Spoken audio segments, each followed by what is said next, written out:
BJ for Game Gumbo. I've got my guest here, Dan Patriss of the Geek Allstars. Steve and I are talking about different games. And look, this year is the year of the solo game.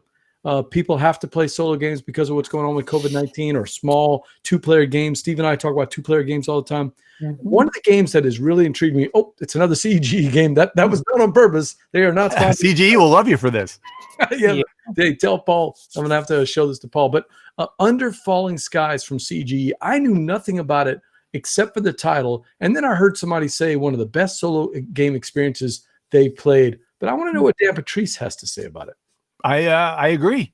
It is one of the best solo experiences that I've had. And this is a game that is made for solo play. So this was, I believe that the designer won either a solo challenge or a game design challenge at some point. And then I think CGE picked it up. It was like 18 cards, right? Just a really small game at first. Is that right? Well, it's just basically dice and things are that I'm trying to think of the best way. It's just basically dice, and you're not really using.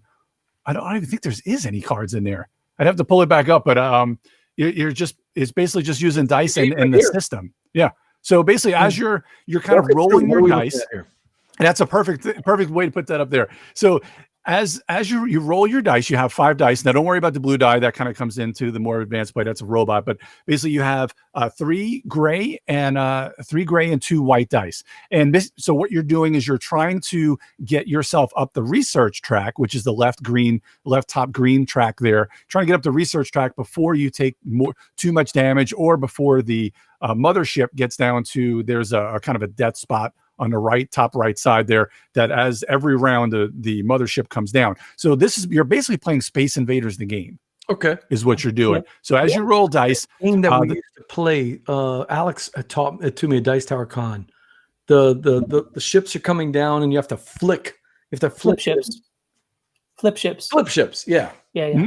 So similar to flip ships, but not dexterity based. It's dice based. Right. So as you put a dice down, so if you notice, there's 5 columns on your little board on the bottom. So you're going to have 5 columns there. When you place a die, depending on what number you place it on, the ships will come down that many spaces. Oh. So sometimes, but the good thing is when you play a white die, no matter what number was on a white die, you roll all the other dice. So you're kind of using that as kind of your re-roll for the round, but you're placing your dice out there. You have to get energy, which is in the bottom left there. Some spots will give you energy. Some spots will let you shoot down the alien ships. So you have to put a certain number, higher number there, and you're trying to kind of maneuver the ships. So since you know how far the ships are going to come down, you know what spots they're going to end up at. Some spots are able to be shot down. Some spots are going to spawn more ships. Some spots are going to move them to the left or to the right in the different columns. So you can kind of set things up.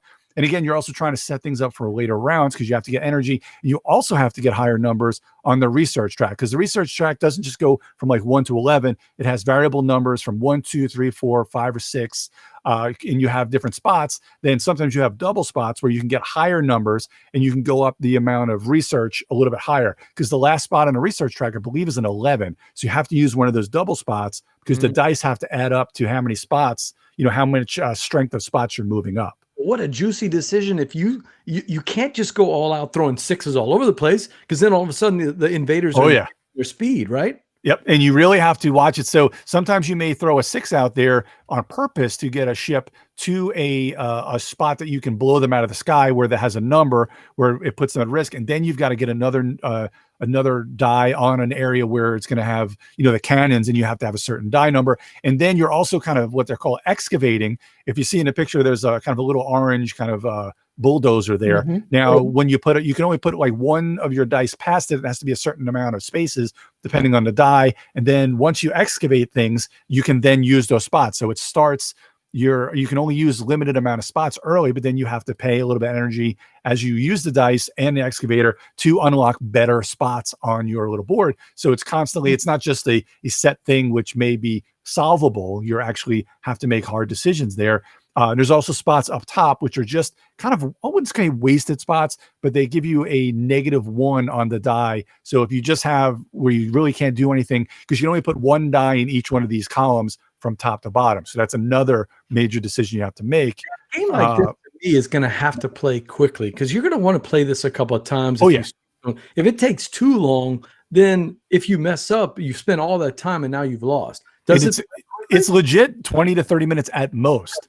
And they do have there's actually kind of like a little campaign in there that you can play as well. You can just play a regular old game, and they have different cities that you can play with just kind of your base game. But there is a campaign where it's got like four scenarios or 4 chapters to it. And each chapter has 2 different games that you'll play. So you'll play the campaign over 8 scenarios. But each one of these little the scenarios, there are kind of, I want to say they're spoiler things, so I'm not going to talk about anything, but there are things you kind of shuffle things up and you're making a couple of stacks, and then you're choosing a stack kind of either at random or decide by the city, and then you put the other ones out. So each time you play it, it's going to be a little bit different, and then kind of a story kind of erupts from there.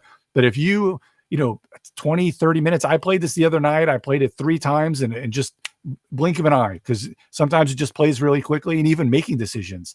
I mean, I think I played 3 times in an hour, and absolutely, I was really floored, because I don't like to call myself a solo gamer, but more and more, especially the time of COVID, and you're not able to get your game groups together, and sometimes your family's busy. I just find myself playing solo games or games that can be played solo. What do you think, Steve? This looks interesting. I'm telling you, got me interesting. When Topher, I think, said Space Invaders, that was the first thing that popped into my mind. Do you think this system would lend itself to recreating some other old 80s video games? Could you do like a Missile Command with this, a Galaga with this? Oh, probably. Yeah, absolutely. Well, I mean, Galaga is basically just Space Invaders. I mean, you'd probably have to make it a little quicker. Spirals. Yeah, that's right. But with up and down motion. But yeah, using this system, this is a very intuitive system. I think you could possibly even get, in Centipede, which would be kind of more of a left to right. You can do something like that as well. Sure. Yeah. This is it's a solid system.